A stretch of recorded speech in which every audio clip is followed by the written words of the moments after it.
Puritans and the Pilgrims like that and everything.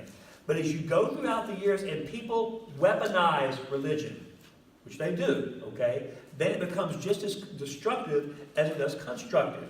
That's why it's important to remember, and this is something to keep in mind when you're writing, there is a difference in spirituality and religion. Okay? Your spiritual relationship with whomever or whatever God you worship is something private between you and your God. Religion is a network built by man. Religion is when you take, okay, you're Baptist, you're Methodist, you're Catholic, you're Jew. That's something man came up with. So it's important to understand the difference in religion, okay? Because like Roger Williams said, the man-made construction of religion is inherently evil, okay, and can't be mixed with the purity of God. That's why he went to Rhode Island. Okay, so real quick, we'll start this off and then we'll go, okay? You know this. When the Southern colonies were founded, okay, they were not founded for religious purposes. They were founded to make profit. That's a big deal. That is the difference between the Southern colonies and the New England colonies.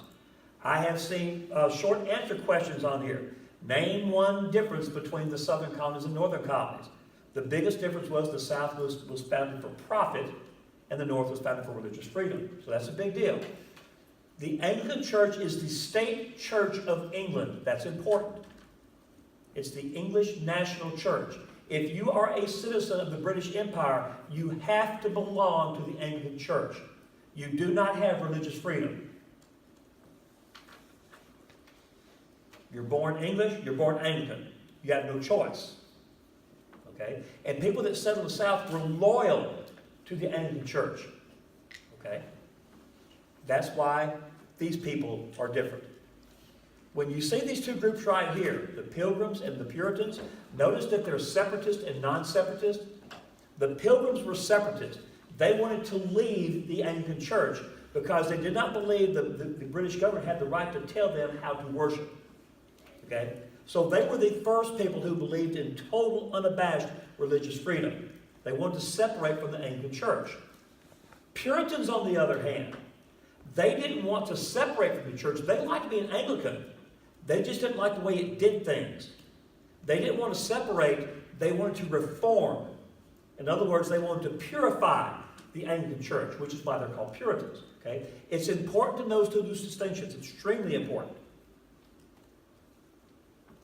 Because Puritans are non-separatist and they still are Anglicans, albeit Reformed Anglicans, they will have the protection and support of the British government up to a point.